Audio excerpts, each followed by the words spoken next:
Started. जी, thank you.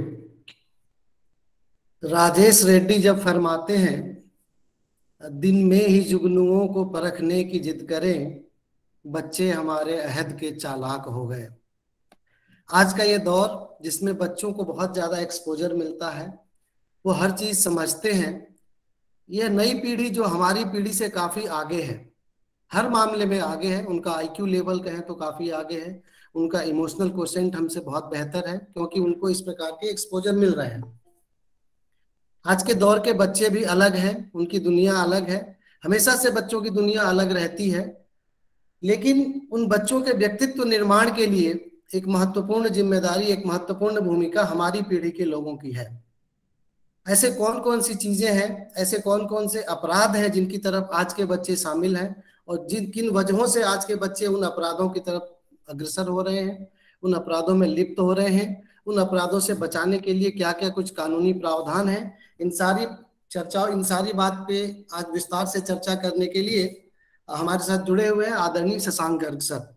Sir, आपका स्वागत है। 1998 में डिप्टी जेलर के पद से आपने अपना कैरियर स्टार्ट किया। 2002 में डीएसपी देवास, छिंदवाड़ा, मंडला, ग्वालियर, सतना आदि जिलों में आप एज ए डीएसपी आपकी पदस्थापना रही। ये सारी 2013 में एडिशनल एसपी के रूप में पदोन्नति हुई। वर्तमान में आप एसपी रेडियो जोन भोपाल हैं। लेखन, पेंटिंग, ट्रैकिंग और कुकिंग, ये कुछ आपकी अभिरुचियां हैं जो समय समय पर हमें दिखती रहती है सोशल मीडिया के माध्यम से। सर, आपका बहुत बहुत स्वागत है। कोरोना काल में नमस्कार भाई साहब। कोरोना काल में सर ने एक बहुत अच्छा इनिशिएटिव लिया था। एक चेन बना करके बहुत सारे लोगों को, जिसमें लगभग 96 देश के लोग जुड़े हुए थे, और छोटी से छोटी और बड़ी से बड़ी चीजों के लिए इन्होंने व्यवस्था करी थी, चाहे वो ब्लड हो, चाहे ऑक्सीजन हो, चाहे बेड हो। इन सारी चीजों पे आपने एक बहुत बड़ा काम किया था सर। आज का जो हमारा विषय है, increasing criminal nature in children, इस विषय पर बातचीत करने के लिए मैं आमंत्रित करता हूं आदरणीय शशांक जी को। Sir, over to you. नमस्कार भाई साहब। पहले तो मैं आपको धन्यवाद ज्ञापित करूंगा कि इस बड़े मंच पर मुझे आमंत्रित किया आपने। और जैसा कि मेरी पृष्ठभूमि भी रही है, मैंने MSc criminology and forensic science में भी किया हुआ है।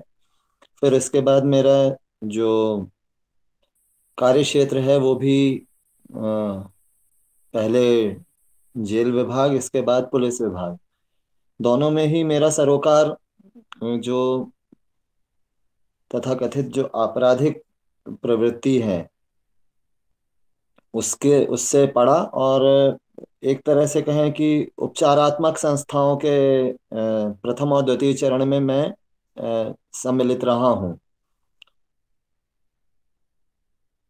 जो वर्तमान परिदृश्य है, जैसा अब आप लोग भी जानते हैं, विगत कुछ समय से जो आप ये कह सकते हैं विगत 10 वर्षों से, 12 वर्षों से जो चीजें सामने आ रही हैं उसमें आप बहुधा देख रहे होंगे। इसकी शुरुआत यदि कह सकें तो देखें तो आपको जो सबसे ज्वलंत जो एक बड़ा केस जिसमें बालक या विधि विवादित जो किशोर है उसके जो शामिल था, तो वो था निर्भया केस दिल्ली में। वो एक ऐसा था कि जिसने सोचने को मजबूर कर दिया कि क्या हमें किसी अपराध विशेष में किसी बालक की आयु को ध्यान में रखना चाहिए या नहीं, और क्या कारण है कि ऐसे जघन्य, इतने विभत्स कांड किसी अवयस्क व्यक्ति द्वारा किए जाएं या किए जाते हैं, किन परिस्थितियों में क्या परिस्थितियां निर्मित होती हैं। उसके बाद से लगातार विभिन्न प्लेटफॉर्म पर और विभिन्न बुद्धिजीवी और विधिवेत्ता इसका विश्लेषण कर रहे थे। माननीय उच्चतम न्यायालय ने तो इसमें स्पष्ट निर्देश ही दिया कि किसी भी स्थिति में ऐसे, चाहे कुछ भी स्थिति हो, जब तक विधि में परिवर्तन नहीं होता तब तक किसी भी अवयस्क को विधि विवादित किशोर ही माना जाए। यह जो बात आई, तो कतिपय कतिपय जो अपराध हैं उनमें यह माना गया कि आयु सीमा का भी विचारण किया जाए। लेकिन जहां ये मुद्दा आता है कि ऐसा क्या कारण है, ऐसा क्या हुआ, क्या बदलाव हुआ कि जो ऐसे जघन्य कार्यों में, ऐसे जघन्य अपराधों में बच्चे प्रवृत्त हुए, तो जहां तक हमने अपने पिछले 24 साल के करियर में मैंने देखा है, बहुत महत्वपूर्ण कारण जो होता है वह होता है जो पारिवारिक पृष्ठभूमि, हम जिसको अपब्रिंगिंग कहते हैं। अपब्रिंगिंग एक बहुत महत्वपूर्ण हिस्सा है। अब जहाँ इतने तेजी से ये परिदृश्य बदल रहा है, हर जगह माता पिता व्यस्त होते हैं, उनके पास बच्चों से बात करने का समय नहीं होता। यदि बच्चों से बात करने का समय नहीं होता, वो कहाँ जा रहे हैं, क्या कर रहे हैं, उनकी क्या मित्रता है, क्या उनका खान पान है, और जिस तरह से हर किसी के हाथ में ये जो एक सबसे खतरनाक हथियार है, ये जो खतरनाक हथियार है, ये दे दिया गया है, इसने बहुत सी चीजों को बदला है। जैसा मेरा मानना है, हम लोग उस पीढ़ी से हैं जिसने किताबों से ही पढ़ाई की, किताबों से पढ़ाई की। हम लोग खेल खेला करते थे तो जो जीवंत हुआ करते थे, और आपस में बैठकर कहानियां सुनने से लेके, गिल्ली डंडा से लेके चींटी धप और तमाम जो फिजिकल एक्टिविटीज हैं वो किया करते थे। बालक की ऊर्जा इतनी इतनी जैसे वो ऊर्जा का एक संग्रह, बड़ा पावर हाउस होता है। अब जब माता पिता, परिवार में बड़े बुजुर्ग जब उसको समय नहीं दे पा रहे हैं, उससे बात नहीं कर पा रहे हैं, उसकी समस्याओं को समझ नहीं पा रहे, उसके जो विकास हो रहा है उस दौरान जब उसको सबसे ज्यादा जरूरत है इन सब चीजों की, जब नहीं कर पा रहे हैं, तो वो कहीं ना कहीं ये जो ऊर्जा का जो ये पावर हाउस है, ये कहीं ना कहीं रास्ता ढूंढता है, ऊर्जा कहीं ना कहीं रास्ता ढूंढती है। सही दिशा मिल जाए तो वो देश निर्माण से लेके विश्व निर्माण की ओर अग्रसर हो सकता है। और वहीं यदि दिशाहीन हो जाए तो कहीं ना कहीं जो आसान रास्ते हैं, चाहे धन प्राप्ति के या सुख प्राप्ति के, या जो भी नैसर्गिक आवश्यकताएं हैं उनकी प्राप्ति के जो आसान रास्ते हैं, उनकी ओर भटक जाता है। तो ये जो ऊर्जा का प्रवाह है, उसको यदि सही दिशा ना मिल पाए, तो मैंने देखा है बहुधा ये हुआ है कि जो बालक, जिसमें तमाम प्रतिभाएं हैं, तमाम क्षमताएं हैं, चाहे शारीरिक हो चाहे मानसिक, लेकिन वो दिग्भ्रमित होकर अपराध की दुनिया की ओर प्रवृत्त हो जाता है। अब जैसा मैंने आपको कहा कि हो सकता है इसमें मतांतर हो, लेकिन इसका एक बहुत बड़ा कारण मुझे यही लगा कि जो पारिवारिक आपकी पृष्ठभूमि है, पारिवारिक जो परिवार जो संस्था है, भारत में यद्यपि बहुत मजबूत ये संस्था मानी गई है, और इसको शास्त्र सम्मत भी है, और तमाम मनीषियों ने इसको हमेशा इसको मान्यता दी है। किंतु इसके पश्चात भी जिस तरह से तेजी से ये चीजें बदली, और ये जो इंटरनेट का दौर आया, सब अच्छी बुरी चीजें सब कुछ इसमें उपलब्ध होने लगी। जब बच्चा देखता है, और महिमा मंडन, जो अपराधियों का महिमा मंडन है, ऐसे माध्यमों से, चाहे टीवी हो चाहे फिल्म हो। अब जब एक मैं ऐसा किसी को जनरलाइज नहीं कर रहा, लेकिन अब यदि एक फिल्म आती है, पुष्पा, पुष्पा एक फिल्म आती है जिसमें एक लकड़ी के तस्कर को इतना ग्लोरीफाई किया जाता है, इतना महिमा मंडित किया जाता है। एक फिल्म आती है कबीर सिंह, जो किशोरों के द्वारा बड़ी पसंद की जाती है। उसमें एक ऐसा सैडिस्ट, एक परपीड़क जीव, एक परिपूरक मनुष्य, उसको हीरो की तरह जब दिखाया जाता है और लोग उसको पसंद करते हैं, बड़ी तेजी से ब्लॉकबस्टर हो जाती है। तो ये जो चीजें हैं, जो एक एंटी हीरो की छवि, यद्यपि ये 90 के दशक में भी था, लेकिन इस तरह का महिमा मंडन नहीं था बहुत ज्यादा।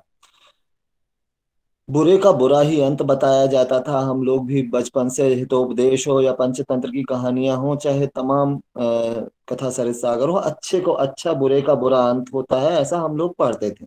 लेकिन जब इस तरह से ग्लोरिफिकेशन होने लगता है, वो चीजें जो छुप छुप कर की जाती थी, सदियों से होती थी ऐसा नहीं है, लेकिन जब वो जाहिरा तौर पे लोग बच्चों को उपलब्ध होने लगी, तो धीरे धीरे धीरे धीरे कहीं ना कहीं ये जो एक नैसर्गिक जो बेसिक इंस्टिंक्ट्स हैं, जो एक नैसर्गिक जो तरंगे हैं, जो प्रवृत्तियां हैं, उनको यदि प्रश्रय मिल जाता है इस तरह की चीजों से, इंटरनेट पे जो पोर्न है या अपराध, आपराधिक चरित्रों की कहानियां हैं, या इस तरह की चीजें हैं जो बहुत सहज उपलब्ध हो जाती, पहले दुर्लभ थी, ये बात सही है कि सदियों से उपलब्ध रहा है, लेकिन दुर्लभ था। आसानी से जब उपलब्ध हो जाता है और मॉनिटरिंग नहीं होती, तो बहुत संभव है कि एक कोमल मन उसकी ओर आकृष्ट हो जाए, आकृष्ट होने के बाद उसकी इसमें पुष्टि हो जाए। जब पुष्टि होती है, तो धीरे धीरे धीरे धीरे जब एक बार नहीं पकड़ा गया, मान लीजिए एक बार किसी ये इस सहज जो अपराध को करते हुए यदि नहीं पकड़ा गया, या माता पिता ने नहीं ध्यान दिया, उसके लिए बड़ा आसान हो जाता है कि दोबारा फिर वो करे, और आसान हो गया, दोबारा बच गया, तो फिर ये एक प्रवृत्ति के रूप में विकसित होता है। ये ऐसा मेरा मत है।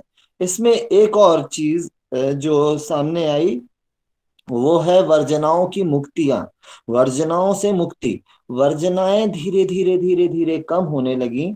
वर्जनाएं, चाहे आप आचार व्यवहार को देकर लेकर हो, भाषा को लेकर हो, या ये कहें कि जो वर्जना मुक्ति आप वस्त्र विन्यास में देखें, या आप आचार व्यवहार में देखें, खान पान में देखें, जो वर्जनाओं की मुक्ति है, जो परंपराओं के जो प्रतिमान भंजन है, ये जो दौर चला है, उसके साथ जो जिन चीजों को हम गलत मानते थे हमारे, यद्यपि वो चीजें, ऐसा मैं फिर सामान्यीकरण नहीं करूंगा, पर उसका जनरलाइजेशन नहीं करूंगा, लेकिन फिर भी जब हम लोगों के हम लोग देखा करते थे, हमारे दौर में जो बड़े बुजुर्ग होते थे, यदि कोई नशा करते हैं समाज में, परिवार में, कुटुंब में, तो वो जो एक चीज थी जो मैंने देखा कि जो नशा करते थे, उनको भी बहुत अच्छी नजर से नहीं देखा जाता था। लेकिन एक दौर ऐसा आया कि जब ये जो नशा नशा है बड़ा आसानी से उपलब्ध होने लगा। जब आसानी से नशा उपलब्ध होता है, नशे के बारे में हम लोगों के यहाँ हम बहुत सदियों से सुनते हैं, नशा नाश का कारण है, नशा नाश का द्वार है, नशा नरक का द्वार है, तमाम चीजें हम सुनते आए हैं। लेकिन जब ये सहजता से उपलब्ध होने लगा, तो बहुत एक बड़ा योगदान आपराधिक प्रवृत्ति में इस नशे ने भी दिया। जब नशे की बात हम करते हैं, तो आप देखेंगे, हम जब अभी कृपाशंकर भाई साहब से जब हमारी चर्चा हो रही थी, उन्होंने बताया कि विधि के संबंध में विधि वेत्ता और बड़े प्रखर विद्वान इस मंच पर जुड़े हुए हैं। मैं उनको सूरज को दिया दिखाने की धृष्टता तो नहीं करूंगा, लेकिन फिर भी जो मैंने पाया है कि कोई भी कानून है, उसके विकास की एक प्रक्रिया जो होती है, उसमें यह माना जाता है कि जिस तरह से एक समाज में प्रवृत्ति विकसित होती है, उसके बाद उसका आवश्यकता उत्पन्न होती विधि की, और फिर विधायन के माध्यम से या जन चेतना के माध्यम से फिर विधायिका विधायन करती है, लेजिस्लेशन या किसी विधि का निर्माण करती है। तो जब हम देखते हैं यहाँ पर किशोर न्याय अधिनियम 2015, जो 2000 और मॉडल रूल्स 2016, इसके बारे में भी देखते हैं।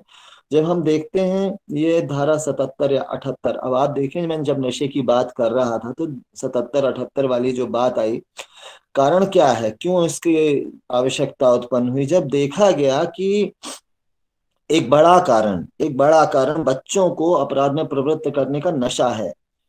धारा 77 में जब हम कहते हैं कि किसी बालक को जो यदि नशा दिए देते हैं तो उसके लिए प्रावधान करना पड़ा, देखा गया कि ये एक बड़ा बड़ा एक हिस्सा है इसका। बच्चों को अभी भी आपने देखा होगा, आप पेपर में पढ़ रहे होंगे कि बच्चों का इस्तेमाल ऐसे नशे के परिवहन के लिए किया जा रहा है, नशे की परिवहन के लिए इन बच्चों का इस्तेमाल किया जाता है। तो कहीं ना कहीं ये जो अब यदि वो परिवहन कर रहा है और लगातार उस व्यवसाय में लिप्त है कि वो पकड़ा नहीं जाएगा। और मैंने आपको बताना, मुझे दुख भी लगता है, लेकिन आपको बताना चाहूंगा कि जो मैंने अपने फील्ड के कार्यकाल में देखा, शराब का जो विधिवत विधिवत जो शासन द्वारा मान्यता प्राप्त व्यवसाय है वह तो है ही, लेकिन जो अवैध व्यवसाय है उसमें सबसे बड़ा योगदान इन बच्चों का है। आज के समय में सबसे बड़ा योगदान इन बच्चों का, क्योंकि ये माना नहीं जाता है कि बच्चे निर्दोष होते हैं, बच्चों बड़े, और चूंकि विधियां भी ऐसी हैं कि जिनके माध्यम से बच्चों को इसमें बहुत ज्यादा आप कर नहीं सकते। लेकिन फिर फिर वही मैं कहूंगा कि इसमें जब वो इस व्यवसाय में लिप्त होता है, उसे आसान पैसा मिलने लगता है, परिवार को भी इससे सहारा मिलने लगता है, तो एक प्रवृत्ति बन जाती है और फिर वो नशे का आदी होकर इसी अपराध में लिप्त होता है। एक महत्वपूर्ण कारण और जो मुझे लगता है, जो मैंने देखा है, भग्न परिवार जो है, भग्न परिवार, जब मैंने परिवार की बात की तो भग्न परिवार और जो हम लोगों का जो हमारे संयुक्त परिवार की जो परंपरा थी वो धीरे धीरे क्षरित होने लगी। यद्यपि हमारे यहाँ कुछ संस्थाएं हैं, चाहे राष्ट्रीय स्वयंसेवक संघ हो या तमाम और भी संस्थाएं हैं जो इस विषय पर काम भी करती, परिवार संपर्क कार्यक्रम आदि के माध्यम से, किंतु फिर भी जो मैंने देखा है आसपास, हम लोगों ने अपने आसपास देखा, हम लोग भी चूंकि न्यूक्लियर फैमिली ट्रांसफरेबल जॉब जो स्थानांतरण वाली हमारी नौकरी रही है, तो जो संयुक्त परिवार का ह्रास हुआ कहीं ना कहीं उसका, और जो भग्न ग्रह वाली जो समस्या है, इससे बहुत हद तक ये कहा जाएगा कि बच्चों पर, जैसा कहते हैं, एक नैतिक दबाव या एक नैतिक जो सुपरविजन है, मॉरल सुपरविजन, उसकी कमी हुई। एक ये बहुत महत्वपूर्ण एक पक्ष है जो बालकों में आपराधिकता को जन्म देता गया। फिर एक जो कारण जो मुझे समझ में आया वो है एक पीयर प्रेशर, जो आपके साथियों का दबाव है, जो आपके एक समान आयु वर्ग का जो दबाव है। हम देख रहे हैं, हम भी अपने बच्चों को देखते हैं, मैं अपने बिटिया और बेटे को छोड़ने जाता हूँ जब स्कूल, तो मैं देखता हूँ कि कहीं ना कहीं एक वर्गांतर के साथ एक जो देखते हैं कि अच्छा, तुम फला गाड़ी में आता है वो, या उसके पास ये फला गैजेट है, या उसके पास वो एक वो कौन सा एक कोई गेम की बात करते हैं, जैसे अरे छोटे छोटे बच्चे जो बोलना ठीक से नहीं जानते, तुतलाई हुई भाषा में, अपनी तुतलाई बोली में कहते हैं, क्यों, तेरा वो फ्री फायर का आईडी है कि नहीं है, जिसको ठीक से बोलना तक नहीं आता। इस तरह की जो चीजें हैं, उसने एक बड़ा योगदान दिया। अभी आपने बीच में सुना होगा ब्लू वेल गेम और ये तमाम पबजी और इस तरह की जो चीजें हैं, ये सब पीयर प्रेशर के साथ ये इतने कि वो खेल रहा है, हम नहीं खेल रहे हैं, वो पब में जाता है, वो डिस्को जाता है, वो ये कपड़े पहनता, उसके पास ये गैजेट है। ये जो एक पीयर प्रेशर है वो कहीं ना कहीं बालक को कहीं ना कहीं दिग्भ्रमित करता है और उस रास्ते पर प्रेरित करता है जो कहीं ना कहीं अपराध की ओर ले जाता है। ये तमाम चीजें के साथ साथ जब हम बात करते हैं ये कुल मिला के जो मुझे संक्षेप में आपको, ये इतना समय है नहीं, लेकिन फिर मैं आपको कहूंगा कि ये जो अपराध जिस तरह से ये पुष्ट होता है, प्रगति होकर अपराध के रूप में जब पुष्ट होता है, और बालक, यद्यपि उसे अपराधी नहीं कहा जाता, वो किशोर, वो बालक जो अवयस्क नागरिक हमारे देश का, वो जब इस तरह की स्थिति में पहुंच जाता है, तो कहीं ना कहीं एक महत्वपूर्ण मानव संसाधन की हानि होती है हमारे देश के लिए, समाज के लिए। और वो सबसे बड़ी घातक प्रवृत्ति होती है, बड़ी घातक स्थिति होती है, जहां पर जब ये इस तरह का पुष्टिकरण अपराधी के रूप में या अपराध में प्रवृत्त होकर वो बालक करता है। अब ये तमाम जो कारण मुझे समझ में आए, जितना मैंने अपने सेवा काल में देखा, तो ये कुछ ऐसे कारण थे जिनके कारण बालक अपराध में प्रवृत्त हुआ। लेकिन इनके, जैसा मैं हमेशा कहता हूँ, इसके दोनों पक्ष हैं। जब ये सारी बातें हमने की, तो इसके जो दूसरे पक्ष हैं उसमें हमें जरूरत होगी कि जैसे आपकी चाइल्ड केयर फाउंडेशन है, या और अन्य संस्थाएं जो महिला बाल विकास विभाग भी इसमें काम करता है, और तमाम संस्थाएं, अब तो पुलिस में भी ये सारी चीजें चल रही हैं, जिसमें विशेष तौर पे बालक को केंद्रित, बालक के प्रति केंद्रित ऐसे कार्यक्रम संचालित किए जाएं, जहां पर उसके ये जो मनोवृत्ति है उसके परिवर्तन की हम कोशिश कर सकते हैं, सुधार की कोशिश कर सकते हैं, उसको सकारात्मक दिशा में प्रयास कर सकते हैं। ऐसा मेरा सोच है। और शेष मैं और यदि जैसा कहें कि जो विधिक प्रावधान भी हैं, जो न्यायालय भी मानता है, हमारी विधायिका ने भी जो बोला है, ये माना जाता है कि बालक पूरी तरह से सुधार योग्य है, कच्ची मिट्टी की तरह है, जैसा बार बार सब लोग कहते हैं। उसके सुधार के जो प्रयास हैं उसमें हम आप मिलकर, लेकिन उसमें जब तक समाज प्रवृत्त नहीं होगा, समाज मिलकर और परिवारजन मिलकर बात नहीं करेंगे, तो तब तक बहुत उज्जवल हमें ये भविष्य दिखाई देता नहीं है। लेकिन हर शुरुआत ऐसे ही छोटी होती है और धीरे धीरे धीरे प्रसारित होती है। बहुत जरूरी है कि हम बातचीत करें अपने बच्चों से, अपने आसपास के, यदि कोई बच्चे को देखते हैं इस तरह से, उससे इंटरेक्शन करने की कोशिश करें।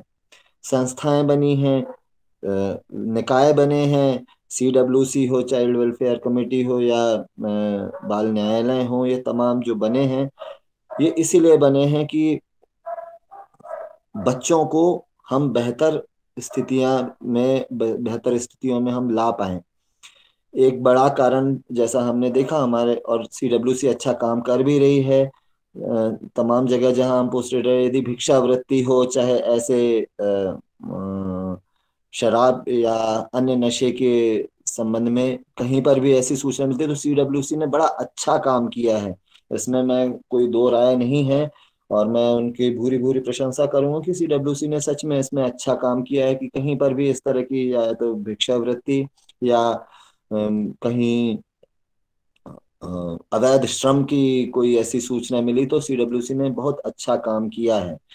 तो ऐसी ही प्रयासों की आवश्यकता है, लेकिन इसको विस्तार देने की भी आवश्यकता है। तो जो मुझे लगता है कि ये जो एक शासकीय पार्ट तो अपनी जगह है, लेकिन जो CCF है, जैसे CCF जैसी संस्थाएं हैं, उनका कार्य एक बड़ा महत्वपूर्ण हो जाता है, जो शासकीय ढांचे के परे भी जो जमीनी ग्राउंड लेवल पे और ठोस काम कर रहे हैं, जो बदलाव के लिए काम कर रहे हैं, ये बहुत महत्वपूर्ण है। आपराधिक मनोवृत्ति या आपराधिक प्रवृत्ति के विकास के विरुद्ध ये एक जो युद्ध है, उसमें ये सबसे बड़ा योगदान ऐसे ही फोरम्स का है, जो जमीनी तौर पे ठोस काम करें, बच्चों के साथ मिलकर, बच्चों के लिए, और बच्चों के माध्यम से भी ये काम करें।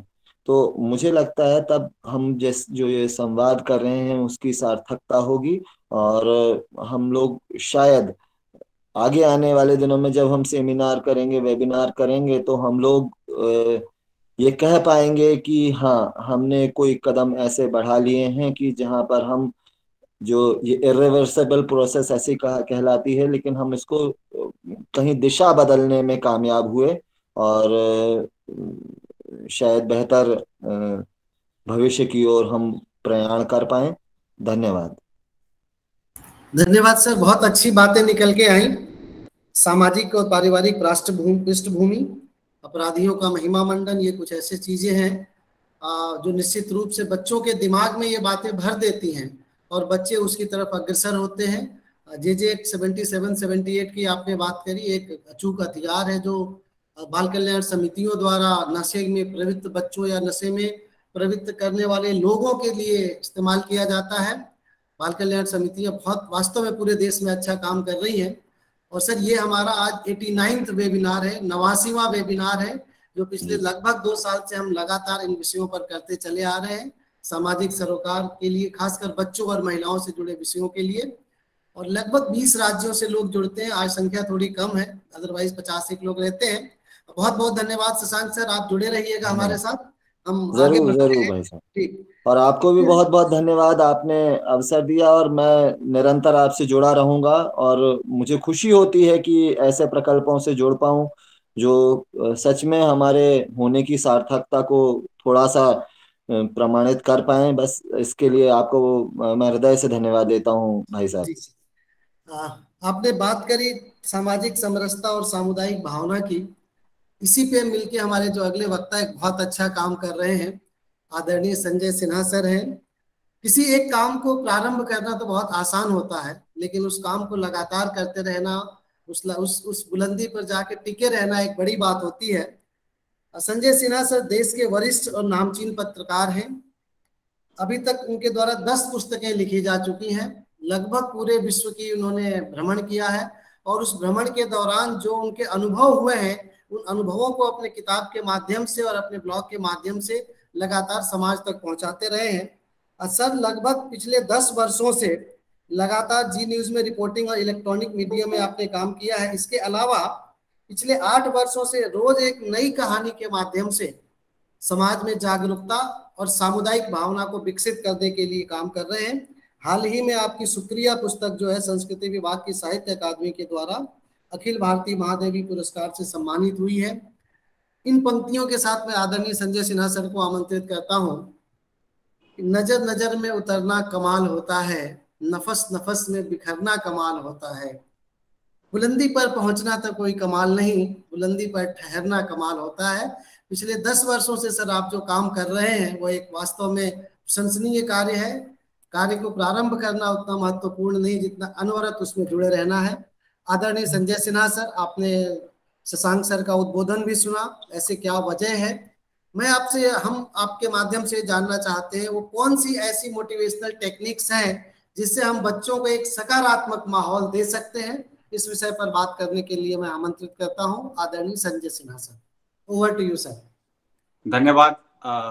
आपने मुझे ये मौका दिया। शशांक जी आपको नमस्कार, बाकी सभी लोगों को नमस्कार। शशांक जी ने मेरा परिचय दे दिया है। मेरा नाम संजय सिन्हा है, मैं पत्रकार हूँ और पिछले 32 वर्षों से मैं पत्रकार हूँ। 11 वर्षों तक मैं दिल्ली में जनसत्ता अखबार में रहा, फिर मैं जी न्यूज़ में रहा। जी न्यूज़ के साथ मैं रिपोर्टिंग के सिलसिले में अमेरिका में भी काफ़ी वर्षों तक रहा। 16 वर्षों तक आज तक में रहा, तो मेरा एक पत्रकारिता का एक अच्छा करियर रहा है। लेकिन आज जो मैं आपसे बात कहने जा रहा हूँ उसमें जो विषय है, उस विषय में जो मूल तत्व है वो खुलकर सामने आ जाएगा। बात यह है कि जब मैं छोटा था तो मैं अपनी माँ से पूछता था कि माँ मैं बड़ा होकर क्या बनूंगा। तो मेरी माँ मुस्कुराती थी, पूछती थी कि क्यों पूछ रहे हो सवाल। तो मैं पूछता था कि माँ मेरे जो दोस्त हैं, अजय है, वो ये कहता है कि वो बड़ा होकर डॉक्टर बनेगा, और जो मेरा दोस्त राजेंद्र है उसकी माँ कहती है कि मेरा बेटा बड़ा होकर इंजीनियर बनेगा, तो मैं क्या बनूंगा। तो मैं माँ से जब भी ये सवाल पूछता था तो माँ मेरी मुस्कुराती थी, मेरे सर पर हाथ फेरती थी और कहती थी कि मेरा बेटा एक अच्छा आदमी बनेगा। तो मैं इस बात को आपके सामने इसलिए रख रहा हूँ कि माँ का जो फोकस था वो इस बात पर सबसे ज्यादा था। वो कहती थी कि डॉक्टर, इंजीनियर, पुलिस अधिकारी, आईएएस, तुम कुछ भी बन सकते हो, और बन गए तो बने रह सकते हो, पर जब तुम अच्छे इंसान बनने की दिशा में बढ़ते हो तो तुम्हें निरंतर लगातार अच्छे इंसान बने रहने की उस प्रक्रिया से गुजरना पड़ता है और बने रहना पड़ता है। तो मैं आपसे ये बात इसलिए बता रहा हूँ कि माँ मुझे अपने बचपन में छोटी छोटी कहानियों के माध्यम से हमेशा नैतिक शिक्षा देती थी।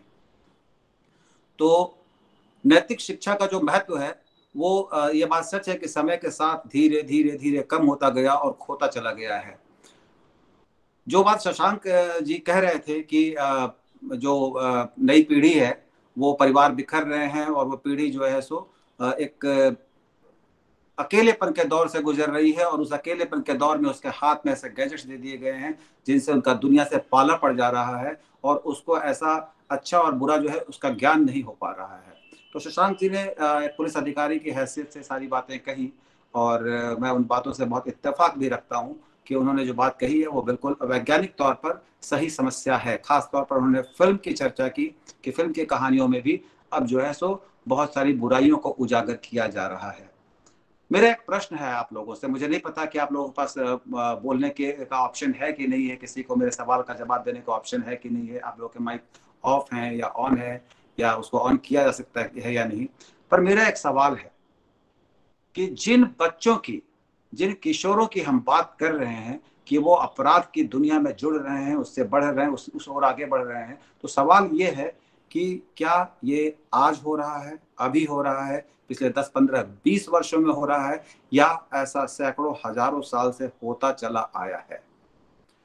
प्रश्न का जवाब आप अपने मन में सोचें और ये भी सोचें कि हाँ, कोई बोलना चाहेगा कुछ? जी, रक्षा जी कोई बोलना चाहे तो माइक अनम्यूट करके रख सकता है अपनी बात, हम सत्र को इंटरेक्टिव कर सकते हैं। रक्षा जी आपने हैंड रेज किया है, कहें अपनी रक्षा बात। जी आप कुछ कहना चाहेंगे क्या? सर, ये एक अपराध जो है ये कोई नया विषय नहीं है, ये हमेशा से होता रहा है। लेकिन इन दिनों उन अपराधों की जो विभत्सता हमें देखने के लिए मिलती है, जो जितने क्रॉनिक तरीके से वो हमारे सामने आ रहे हैं, सोच से परे आ रहे हैं, वह बहुत ही ज्यादा हैरान और दुखी करने वाली बात है। रक्षा जी, ऐसा मैं आपके सवाल का जवाब दे देना चाहता हूँ।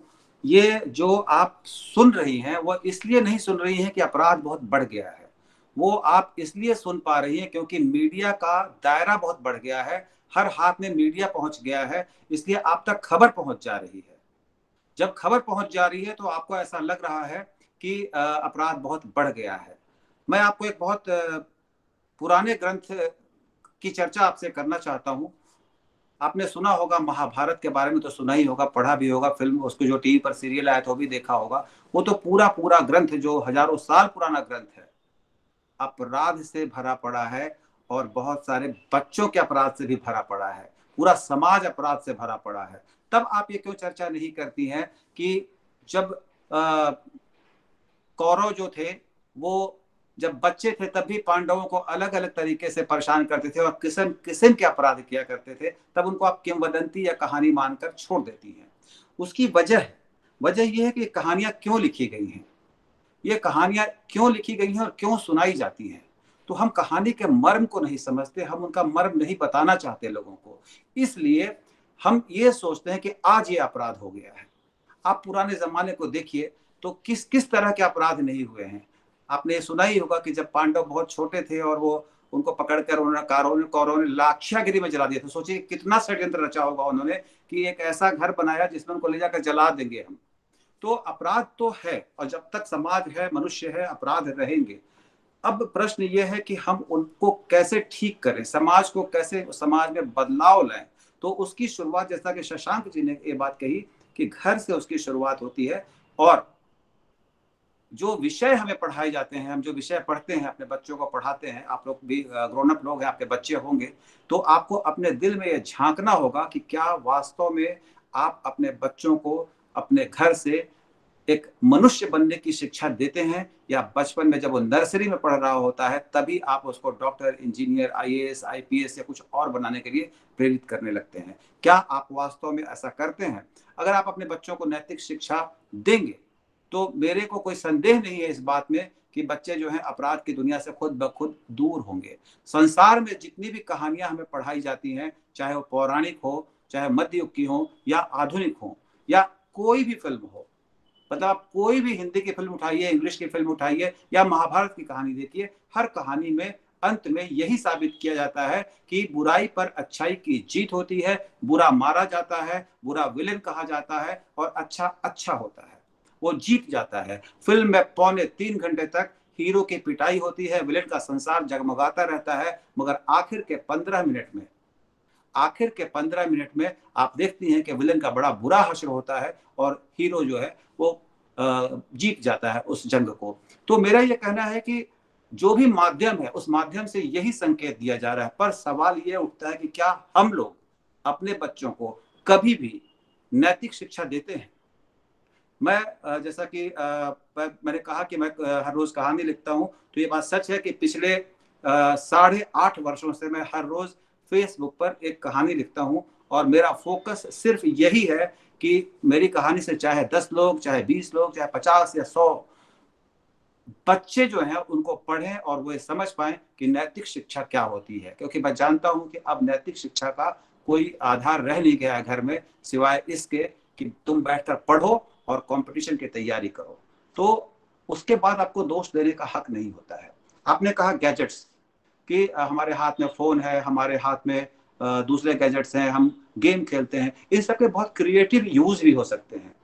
मेरा बेटा जब बहुत छोटा था और मोबाइल फोन आ चुका था, मुझे याद है दिल्ली में पढ़ता था, दिल्ली पब्लिक स्कूल में, तो मैंने सबसे पहले उसको फोन ला कर दिया था कि बेटा तुम्हारे पास फोन होना चाहिए। मैंने उसे बताया था कि फोन होने से तुम्हें क्या फायदा है, जब तुम किसी मुसीबत में फंस जाओगे तो तुम उससे बात कर सकते हो। जब वो अमेरिका में था उन दिनों वहाँ पर वायरलेस का बड़ा कॉन्सेप्ट था, हम लोग मॉल में जाते थे, बड़े बड़े मॉल में, तो मैं उसे वायरलेस खरीद कर दिया था कि तुम इस बटन को दबाओगे मुझसे बात कर सकते हो। तो कम्युनिकेशन को कैसे हमें इस्तेमाल करना है, गैजेट्स को कैसे इस्तेमाल करना है, आप अपने बच्चों को नहीं सिखाएंगे तो कहीं और बाहर नहीं सीख कर आएगा। और आप सोचते हैं कि विज्ञान के इस युग में आप उसको उससे दूर कर देंगे, तो ये गलत फहमी है। मैं बहुत छोटा सा एक सवाल आप लोगों से फिर पूछना चाहता हूं, क्या हम लोग सवाल पूछना जानते हैं? क्या हम लोग पढ़ना जानते हैं? या हम लोग सिर्फ रटी रटाई विद्या पर यकीन करते हैं? आज मैं बच्चों को ज्ञान नहीं देने जा रहा हूँ, जितने लोग यहाँ मौजूद हैं बच्चे के मम्मी पापा हैं उनको ज्ञान देने जा रहा हूँ, और कहानी के माध्यम से देने जा रहा हूँ। और उस कहानी के माध्यम से देने जा रहा हूँ जिस कहानी को मैंने अपनी माँ से सवाल के रूप में पूछा था और मुझे मेरी माँ ने उसमें से एक नैतिक शिक्षा निकाल कर दी थी, जिसे बाद में जब मैं बड़ा हुआ तो गीता के रूप में भी पढ़कर देखा, तो मैंने कहा कि नैतिक शिक्षा की क्या वैल्यू होती है। चलिए एक सवाल पूछता हूँ, आप सभी लोगों ने नर्सरी में एक कविता पढ़ी होगी, नहीं पढ़ी होगी, अगर इंग्लिश मीडियम में नहीं पढ़े होंगे तो नहीं भी पढ़ी होगी आपने, तो आपके बच्चों ने तो यकीनन पढ़ी होगी, बा बा ब्लैक शीप। पढ़ी है ना? सर हिलाकर बता दे, कैमरे पर आ जाए, हम चेहरा भी देखना चाहते हैं आप लोगों का। सभी लोग अपना कैमरा ऑन कर ले, खूबसूरत है सभी लोग। शशांक जी आप तो बिल्कुल ही आ जाएं। जी लगभग सभी लोगों ने पढ़े हैं, इंटरेक्टिव रख सकते हैं, आ सकते हैं, रक्षा जी बात आप भी भी कह सामने सकते आ हैं जाए, कोई। आपने सवाल का जवाब कुछ देने की कोशिश की थी। राजेंद्र जी मुझे दिख रहे हैं, आप भी सामने आ जाएं। जी मेरा एक सवाल है आप लोगों से कि आप लोगों ने अपने स्कूल के दिनों में नर्सरी क्लास में कविता पढ़ी है ना, बाबा ब्लैक शिप? सर हिलाकर बता दें, ऐसे करके बता दें। चलिए शशांक जी आपसे मैं ज्यादा उम्मीद कर रहा हूँ, ऐसे कर देंगे। जरूर जरूर, पढ़ी है ना आपने कविता? बिल्कुल जरूर। आपके बच्चे भी पढ़ रहे होंगे, छोटे होंगे तो पढ़ते होंगे, अब तो बड़े हो गए होंगे। मेरा एक सवाल है आपसे, इस कविता को लिखा किसने है? इसका कवि कौन है?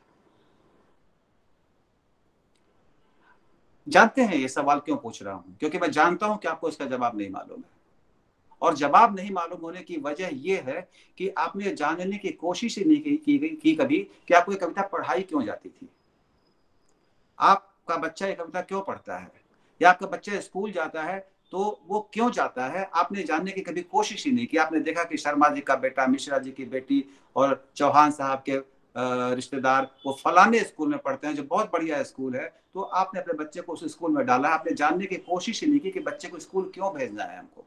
आपको लगता है बच्चा स्कूल जाएगा, शुरू में लगता है कि थोड़ा घर से बाहर रहेगा, फिर लगता है अंग्रेजी सीख लेगा, फिर आपको लगता है कि वो कोई नौकरी के योग्य धीरे धीरे कॉलेज जाकर तैयार हो जाएगा, उसकी सैलरी मिलने लगेगी। तो आप नर्सरी में पढ़ाई हुई कविता के बारे में नहीं सोचते हैं कि कविता को क्यों पढ़ाई गई है।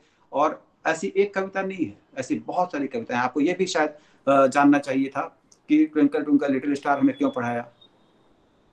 तो हमने कभी ये सोचा नहीं। तो मैं आज एक कविता का रेफरेंस आपके सामने लेता हूँ और उसकी एक कहानी सुनाऊंगा और आपको बताऊंगा कि नर्सरी की कक्षा में हमें कैसे नैतिक शिक्षा दिए जाने की कोशिश की गई थी। पर अफसोस ये है कि ना हमने उसके बारे में जानने की कोशिश की, ना हमारे स्कूल के टीचर जानते हैं, ना हमारे प्रिंसिपल जानते हैं। एक रटा रटाया सिलेबस हमारे पास होता है, उस सिलेबस को हम सामने रख देते हैं और वही एक पैटर्न चलता चला जाता है। चलिए मैं बताता हूँ आपको कि नर्सरी की जो कविता है बाबा ब्लैक शीप, वो अंग्रेजी में एक लोरी है। लोरी एक डोरिथ नाम की महिला अमेरिका में थी, वो अपने ग्रैंड चिल्ड्रन को सुनाती थी और उसका मर्म बताती थी। और जब मैंने अपनी माँ से पूछा था कि माँ हमें ये कविता क्यों पढ़ा रहे हैं, आप में से कितनों को कविता याद है? कुछ लोग तो हाथ उठाएंगे, तब मैं बातचीत आगे ज्यादा अच्छे से जारी रखूंगा।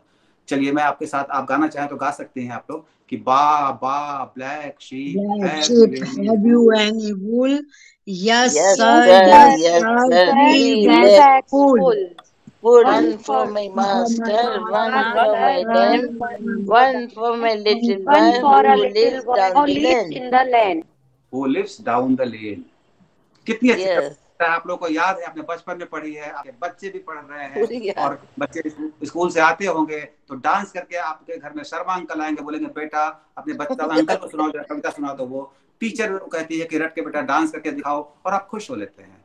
आप इसके वर्ड्स को बहुत ध्यान से सुनिए। जब मैंने अपनी माँ से पूछा था, बहुत अफसोस की बात है कि जब मैं बहुत छोटा था मेरी माँ इस दुनिया से चली गई, मैं 10-12 वर्ष का था तभी चली गई, कैंसर से उसकी मृत्यु हो गई। मगर मैं जितने भी दिनों तक उसके पास रहा, मैंने अपने जीवन की सारी शिक्षा वहीं से प्राप्त की है और वो उसका फोकस मैंने कहा कि मनुष्य बनाने पर था, कुछ और बनाने पर नहीं था। तो मैं मनुष्य बनने को ही एक सबसे बड़ी प्रक्रिया मानता था। तो माँ ने क्या कहा, कविता को बहुत ध्यान से समझिएगा। आप सबको कविता याद है। एक भेड़ से एक बहुत छोटा बच्चा पूछता है, baa baa black sheep have you any wool. देखिए छोटे बच्चे तो बात कर सकते हैं भेड़ से, बड़े लोग नहीं कर सकते हैं, क्योंकि बड़े लोगों को ज्ञान होता है ना, तो नहीं बात कर सकते, लेकिन छोटे बच्चे बात करते हैं। तो वो एक भेड़ से पूछता है कि तुम्हारे पास है भेड़, क्या तुम्हारे पास ऊन है? तो भेड़ क्या कहती है? कहती है यस सर 3 bags फुल। अब कवि जो है, गीत लिखने वाले ने, लोरी लिखने वाले ने 3 बैग क्यों कहा है, 4 क्यों नहीं कहा, 1 क्यों नहीं कहा, 5 क्यों नहीं कहा? क्योंकि आपको कविता के माध्यम से बताया जाना है कि असल में वो क्या कहना चाहता है। बच्चा पूछता है कि क्या तुम्हारे पास ऊन है? तो भेड़ कहती है मेरे पास 3 थैले भर के हैं, 1 फॉर माय मास्टर। तो मैं माँ से पूछता था, माँ मास्टर कौन है? तो माँ कहती थी कि बेटा मास्टर वो है जो तुम्हारा गुरु है, मास्टर वो है जो परम पिता परमेश्वर है, मास्टर वो है जिसने तुम्हें जन्म दिया है, जो तुम्हारी पहले की पीढ़ी है वो मास्टर है। तो भेड़ क्या कहती है कि मेरे पास 3 थैले ऊन के भरकर हैं, उसमें से एक हिस्सा हमसे पहले वाली पीढ़ी के लिए है, मैं उसको, वो भेड़ कहती है, मैं देने जा रही हूँ। 1 for my master 1 for my dame. Dame क्या है? हमारा साथी, हमारा प्रेजेंट, हमारे संगनी, हमारा साथी, हमारे साथ के लोग, कंटेम्पररी, प्रेजेंट। हम एक हिस्सा अपनी कमाई का उसको देंगे और तीसरा हिस्सा जो हमारे पास है वो उस छोटे बच्चे के लिए है, वो लिव्स डाउन द लेन, यानी कि अगली पीढ़ी के लिए है। तो मेरी माँ ने क्या समझाया मुझे इस कहानी के माध्यम से, मुझे नहीं पता कि कहानी का मर्म यही रहा होगा या नहीं रहा होगा, पर मेरे ज़हन में बात में आप बिठाने में कामयाब रही कि उसका बेटा जब बड़ा हो जाएगा और उसके पास ऊन, मतलब जब वो कुछ अर्न करने के लायक हो जाएगा, तो उसका एक हिस्सा रहेगा वो उसकी पिछली पीढ़ी, अपने माता पिता के लिए, अपने जो उसके साथ के लोग थे, उसके गुरु थे, वो उनको देगा अपनी कमाई का एक हिस्सा अपने ऊपर खर्च करेगा और एक हिस्सा आने वाली पीढ़ी के लिए सुरक्षित रखेगा। तो नर्सरी में पढ़ी हुई इस कविता को देखिए तो उसका मर्म मेरी माँ ने नैतिक रूप से किस तरह समझाया कि मेरे ज़हन में बात बैठ गई कि मैं जो कुछ भी अर्न करूंगा, भेड़ अर्न करती है ऊन को और मनुष्य अर्न करता है अपने काम के बदले, अपने श्रम के बदले कुछ संपत्ति को, तो वो उसका नहीं होगा, उसको अपने पहले वाली पीढ़ी पर भी उसको खर्च करना है, अपने ऊपर भी करना है और आने वाले को भी देना है। तो आप नर्सरी में जब ये कविता पढ़ लेते हैं और पढ़ा दिया जाता है आपको, तो आपके सोचने का ढंग बदल जाता है। अब आपका एक निर्माण होता है, मानसिक रूप से आपका निर्माण होता है और ये बहुत छोटी छोटी कहानियों के माध्यम से होता है, क्योंकि मैंने कहानियों की चर्चा की है और कहानी के माध्यम से मैं नैतिक शिक्षा पर बहुत जोर देता हूं। दुनिया में अपराध है और दुनिया में अपराध रहेगा, पर अगर आप अपने बच्चों को ये बात बता देंगे, सड़ी से सड़ी फिल्म को उठाकर भी, घटिया से घटिया फिल्म को भी उठाकर, कि बेटा देखो वो उसमें एक संदेश क्या है, तो आप उसको कैच कर लेंगे। मैं इस बात की बड़ी चर्चा करता हूँ। जब मैं छोटा बच्चा था, किशोरावस्था में था, तो एक बड़ी अच्छी फिल्म आई थी, अमिताभ बच्चन की फिल्म थी, उसका नाम था मुकद्दर का सिकंदर। आप लोगों ने कुछ लोगों ने फिल्म देखी है? ऐसे हाथ उठाकर बता दें केवल सिर्फ मुझे। अमिताभ बच्चन की फिल्म देखी है आप लोगों ने, किसी ने? चलिए, आप लोगों ने देखी है वो फिल्म मुकद्दर का सिकंदर। अब उस फिल्म में क्या है कि एक डायलॉग है। डायलॉग ये है कि अमिताभ बच्चन की जो स्टेप सिस्टर होती है, जो बहन होती है, वो एक मौके पर अपने भाई से कहती है कि भैया, अपना मकान अगर हम उनके मकान से ऊंचा बनाते तो उनका रहा सहा गुरूर चला जाता। अब देखिए कि उस फिल्म में बहुत ही मतलब चलता हुआ डायलॉग है, मगर आपके सीखने के लिए कितना है। उसमें अमिताभ बच्चन ये बात कहते हैं, जिनका नाम सिकंदर है, वो अपनी बहन से कहते हैं कि धत पगली, मकान ऊंचा होने से इंसान ऊंचा थोड़ी ना हो जाता है। अब आप समझिए कि जब मैं बड़ा हो रहा हूं तो मेरे जहन में बात बैठ गई है कि मकान ऊंचा होने से इंसान ऊंचा नहीं हो जाता है। इसका मतलब ये हुआ कि इंसानियत की ऊंचाई के पैमाने कुछ और होते हैं। संपत्ति कमाना, मकान बड़ा बनाना, बड़ी गाड़ी में घूमना और कोई भी चीज बहुत महंगी खरीद लेना, वो मकान के संदर्भ में भले हो, उससे आदमी की ऊंचाई नहीं बढ़ जाती है। तो ये एक फिल्मी डायलॉग है, लेकिन उस फिल्म से भी मैंने ये सीखा कि आपके जो ऊंचाई का पैमाना है, आपके बड़प्पन का जो पैमाना है, वो मनुष्यता से है, आपके द्वारा अर्जित संपत्ति से नहीं है। तो मैं ये कहना चाहता हूं कि ये आपको ध्यान देना होगा अपने घर में, अपने पड़ोस में, अपने संपर्क में आने वाले बहुत छोटे छोटे बच्चों को यह समझाकर कि मनुष्य होना क्या होता है। मैं आपको एक और बात बताता हूँ। परिवार की बात की थी शशांक जी ने। मैं आपको एक बात बताता हूँ। मेरी माँ मुझे कहानियां सुनाती थी और एक कहानी को मैं आपको सुनाना चाहता हूँ, क्योंकि मैं कहानियों के माध्यम से ही नैतिक शिक्षा देता हूँ। आपने कभी हंसों को उड़ते हुए देखा है? बताएगा कोई मुझे?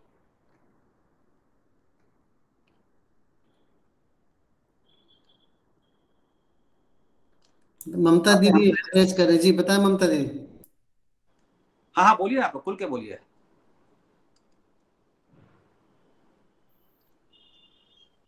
देखा है सर। कैसे उड़ते हैं हंस? सर पहले वो जमीन पे ही थोड़ा सा आप घूमते हैं सर, और फिर अपने पंखों को एक बार फड़फड़ा के पूरा बैलेंस लेते हैं सर, उसके बाद दौड़ते हुए एकदम आकाश में उड़ जाते हैं। चलिए, अब मैं आपको कहानी सुनाता हूँ। उस कहानी को बहुत ध्यान से सुनिएगा। उसमें जो नैतिक शिक्षा है उसका जिक्र कीजिएगा, सोचिएगा, अपने बच्चों से चर्चा कीजिएगा, और फिर हम लोग कभी और मिलेंगे तो मैं उस पर बात करूंगा आपसे। आपने कभी हंसों को उड़ते हुए देखा है? मैंने सवाल पूछा और जवाब दे रहा हूं कि जरूर देखा होगा। आपने देखा होगा कि बहुत ऊपर आसमान में अंग्रेजी अक्षर वी, हमने देखा वी के शेप में, वी के आकार में ये उड़ते चले जा रहे होते हैं। जब मैं छोटा था और सितंबर अक्टूबर की हल्की ठंड में घर की छत से कभी हंसों की ये उड़ान दिख जाती तो मैं हैरान रह जाता। ऐसा लगता मानो बहुत से अनुशासित सिपाही सफेद पंखों में लिपट कर हवा में तैरते हुए चले जा रहे हैं। मेरे मन में ढेरों सवाल उठते। आखिर ये इस तरह वी आकार बनाकर क्यों उड़ रहे हैं? ये सब कहां जा रहे हैं? सबसे पीछे वाला सबसे आगे आने की कोशिश क्यों नहीं कर रहा है? बीच वाला अपनी जगह पर उसी रफ्तार से क्यों चला जा रहा है? क्या किसी ने इन्हें निर्देश दिया है कि ऐसे ही उड़ना है? कौन है इनका निर्देशक? बहुत से सवाल लेकर जब मैं अपनी माँ के पास जाता तो माँ मेरा सिर सहलाती और कहती, बेटा ये मानसरोवर के राजहंस हैं। मैं कहता, माँ ये सारे हंस जो इस तरह एक गति से उड़ते हैं उसका क्या मतलब हुआ? माँ कहती ये आपस में रिश्तेदार हैं बेटा, रिश्तेदार। माँ कहती कि आपस में ये रिश्तेदार हैं बेटा, सबसे आगे वाला उनका नेता है, वही उड़ने की रफ्तार और दिशा तय करता है। उसके पंखों को बाकियों से ज्यादा मेहनत करनी होती है। सामने आने वाले खतरों को वो पहले पहचानता है, वो हवा को काटता है, उसके बाद बाकी के हंस हवा को काटते हुए पीछे चलते हैं और अपने से पीछे उड़ने वाले हंसों के लिए वो उड़ान को बहुत आसान बनाते चलते हैं। मैं पूछता, माँ सबसे आगे वाला ज्यादा मेहनत करता है और सबसे पीछे वाले के लिए रास्ता आसान बनाता है, ऐसा क्यों? कोई भी पूछेगा तो मैं अपनी माँ से पूछता था कि ऐसा क्यों कि सबसे आगे वाला ज्यादा मेहनत करता है और सबसे पीछे वाले के लिए रास्ता आसान बनाता चलता है, ऐसा क्यों? उससे उसको क्या फायदा होगा? तब माँ कहती थी कि बेटा ये आपस में रिश्तेदार हैं, ये एक दूसरे का साथ देते हुए उड़ते हैं, ये बहुत दूर तक उड़ते हुए चले जाते हैं, ये एक बार में 10 घंटे तक उड़ सकते हैं। मैं चौंकता था, माँ 10 घंटे? माँ कहती हाँ बेटा, कई बार तो उससे भी बहुत ज्यादा। इनमें सबसे आगे वाला हंस सबसे अधिक मेहनत करता है और जब वो उड़ते उड़ते थकने लगता है तो सबसे पीछे वाला उसकी जगह लेने पहुंच जाता है। ऐसे ही ये सारे हंस अपनी अपनी जगह उड़ते हुए बदलते चले जाते हैं। सबसे आगे जो हंस होता है तब वो नेता हो जाता है और वो दूसरे हंसों के लिए उड़ान को आसान बनाता हुआ अपने पंखों से हवा को काटता हुआ उड़ता चला जाता है। पीछे वाले को कम मेहनत करनी होती है, उसके पीछे वाले को और कम, और इस तरह ये बीच हवा में ही सुस्ताते हुए एक दूसरे का साथ देते हुए हजारों मील का सफर तय कर लेते हैं बेटा। फिर माँ मुझे हंसों की बहुत सारी कहानियां सुनाती थी और मैं उन हंसों के साथ उड़ता हुआ बहुत दूर तक चला जाता। मेरे पंख तब कमजोर थे, लेकिन मुझसे आगे वाला हंस मेरे लिए उड़ान को और आसान बनाता चला जाता। मेरे हिस्से की मेहनत तब वो करता और हम साथ साथ आसमान में बहुत दूर उड़ते हुए चले जाते। मेरे मन की उड़ान में सबसे आगे वाला हंस मुझे अपने पिता की तरह लगता, फिर पीछे माँ, फिर चाचा, चाची और हम सारे भाई बहन और दादी भी। फिर लगता कि दादी तो बूढ़ी हो गई है, कोई बात नहीं, पिताजी के मजबूत पंख सबके लिए रास्ता बनाते चलेंगे।